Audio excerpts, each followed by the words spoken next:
Half litre দুধ দিয়ে দারুণ স্বাদের এই ডেজার্টের রেসিপিটা বাড়িতে বানিয়ে দেখতে পারেন। ভীষণ নরম তুলতুলে হবে আর মুখে দিলেই মিলিয়ে যাবে। ছোট থেকে বড় যে কেউ খুবই পছন্দ করবে। দারুণ স্বাদের ডেজার্টের রেসিপিটা শেষ পর্যন্ত দেখার জন্য আপনাদের কাছে অনুরোধ রইল। আশা করি ডেজার্টের রেসিপিটা খুবই ভালো লাগবে। আর বাড়িতে বানালে কমেন্ট বক্সে জানাতে একেবারেই ভুলবেন না খেয়ে কেমন লাগলো। নমস্কার, আমি রুমি। আপনাদের সবাইকে আবারও একটা দারুণ স্বাদের রেসিপিতে স্বাগত। প্রথমে কড়াইতে নিয়েছি হাফ লিটার দুধ। এবার দুধটাকে মিডিয়াম টু হাই ফ্লেমে খুব ভালো করে গরম করে নিতে হবে, মানে দুধটাকে একবার ভালো করে ফুটিয়ে নিতে হবে। প্রায় 2 মিনিটের মতন ফ্লেমটা মিডিয়াম টু হাইতে রেখেছিলাম।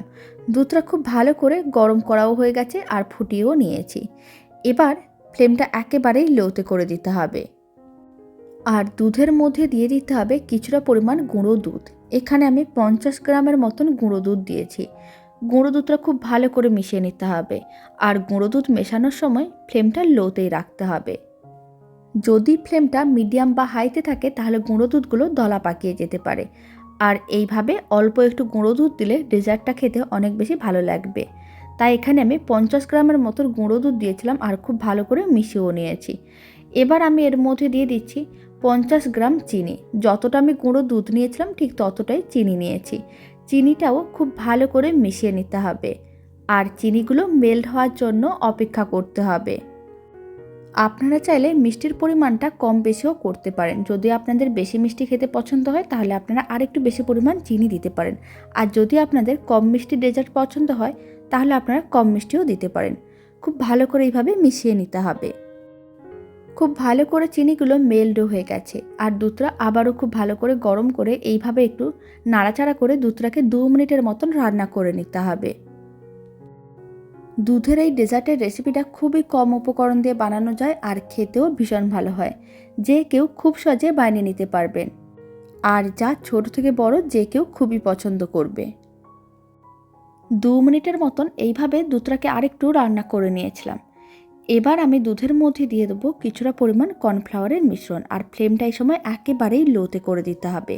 এখানে আমি 1 বাটি জল আর চা চামচের 2 চামচ কর্নফ্লাওয়ার নিয়ে খুব ভালো করে মিশিয়ে নিয়েছিলাম। সেই মিশ্রণটা এখন দুধের মধ্যে দিয়ে দিতে হবে। যদি ফ্লেমটা মিডিয়াম বা হাইতে থাকে তাহলে কর্নফ্লাওয়ারের মিশ্রণটা তাড়াতাড়ি ঘন হয়ে যেতে পারে। তাই লো ফ্লেমে প্রথমে খুব ভালো করে কর্নফ্লাওয়ারের মিশ্রণটা মিশিয়ে নিতে হবে। যখন খুব ভালো করে মেশানো হয়ে যাবে তখন ফ্লেমটা মিডিয়াম টু হাইতে করে দিতে হবে বা মিডিয়ামেও রাখতে পারেন। আর এইভাবে নাড়াচাড়া করে মিশ্রণটাকে ঘন করে নিতে হবে। খুব কম সময়ের মধ্যে মিশ্রণটা ঘন হয়ে যাবে, কারণ এর মধ্যে কর্নফ্লাওয়ারের মিশ্রণ দেওয়া হয়ে গেছে। তাই এই সময় মিশ্রণটাকে এইভাবে কন্টিনিউ নাড়াচাড়া করে রাখতে হবে যাতে মিশ্রণটা কড়াইয়ের নিচে আটকে যেতে না পারে। এইভাবে প্রায় 4 থেকে 5 মিনিটের মতন রান্না করে নিতে হবে। এতে মিশ্রণটা অনেকটাই ঘন হয়ে যাবে।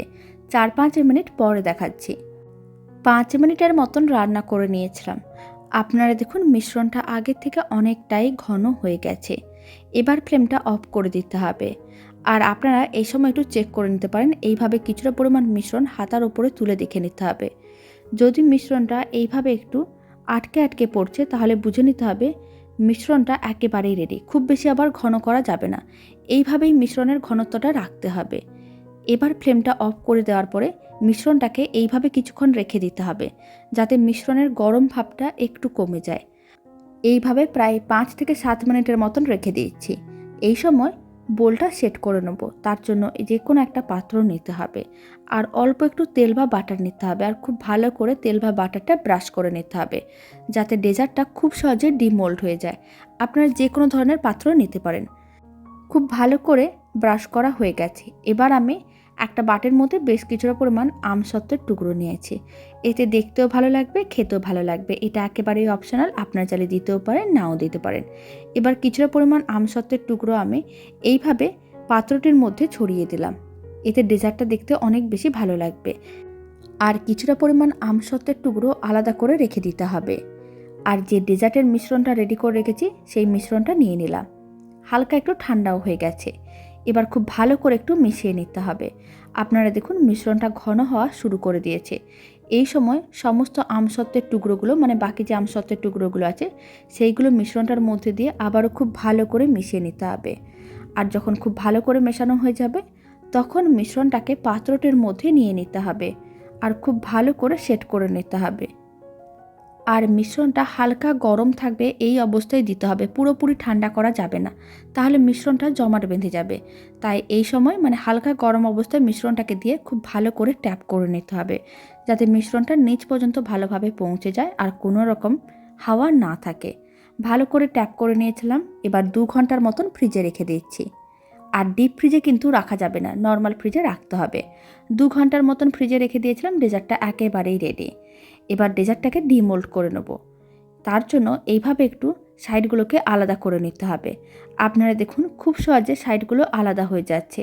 এইভাবে ডিমোল্ড করে নিলে ডেজার্টটা ভেঙেও যাবে না আর খুব সহজে ডিমোল্ডও হয়ে যাবে, এতে দেখতেও ভালো লাগবে।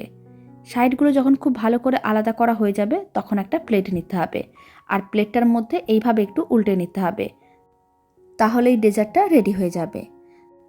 দারুণ স্বাদের নরম তুলতুলে দুধের ডেজার্টটা একেবারেই রেডি।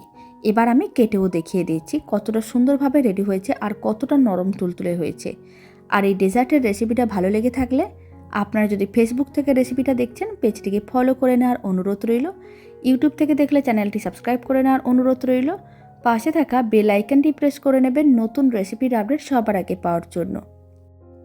রেসিপিটা শেষ পর্যন্ত দেখার জন্য অসংখ্য ধন্যবাদ। আপনারা দেখুন কতটা নরম তুলতুলেভাবে রেডি হয়েছে। বাড়িতে বানালে কমেন্ট বক্সে জানাতে একেবারেই ভুলবেন না খেয়ে কেমন লাগলো। তো চলুন ভিডিওটা আমি এখানে শেষ করছি। আপনারা সবাই ভালো থাকবেন, সুস্থ থাকবেন। আপনাদের সঙ্গে আবার নতুন রেসিপি নিয়ে দেখা হচ্ছে।